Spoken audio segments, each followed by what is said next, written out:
Before we dive in, hit that subscribe button so you don't miss these real-life stories of betrayal, heartbreak, and the messy truths people live through. Trust me, you'll want to hear every detail. I'll never forget the morning it started. My phone buzzed at exactly 8:12 a.m. while I was in the elevator, heading up to my office. A message from my boss flashed across the screen. Casual, almost friendly. But the words hit me like a punch. Can't stop thinking about your wife. She's stunning. We should have lunch. Just the two of us. What do you think? I froze, heart hammering, trying to convince myself I'd read it wrong. My stomach twisted. My wife, Emily, the person I'd trusted completely. My boss, Mark, someone I had respected for years. I scrolled back through our previous messages. Nothing. Just the usual work chatter. But that one text made my mind race. At first, I told myself it was a joke. Maybe Mark was testing boundaries. Maybe he meant something innocent. Maybe I was overthinking. But then the missed call started. Small at first. Emily not answering when I tried to reach her, brushing off my texts with excuses about running errands or meeting friends. And Mark? Always finding reasons to schedule private meetings, last-minute lunches, little moments that now felt like setups. I began noticing tiny things. An unfamiliar scent on her clothes. The way she stiffened when my phone buzzed.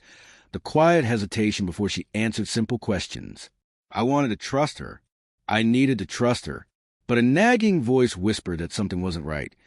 And the more I ignored it, the louder it became. Then I saw it. I had asked to borrow her phone once.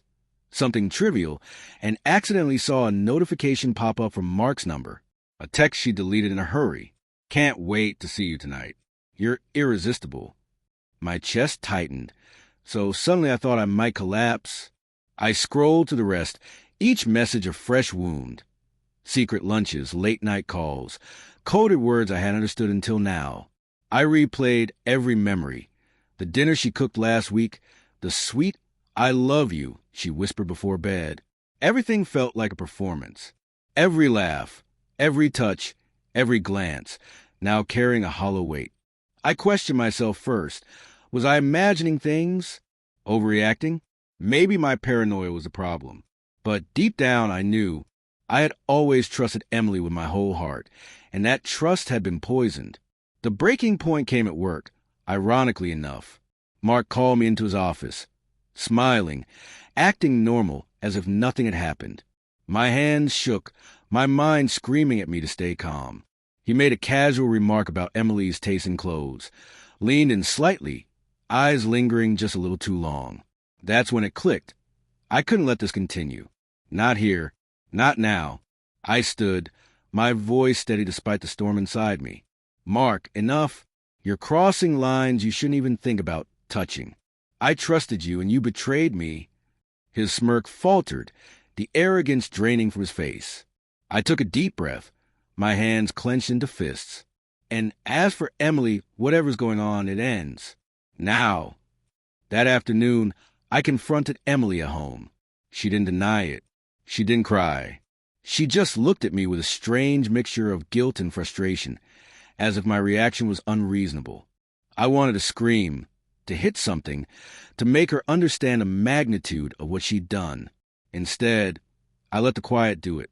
I told her calmly, firmly, I loved you with everything I had, but love without trust is nothing. It ends here. Don't contact me.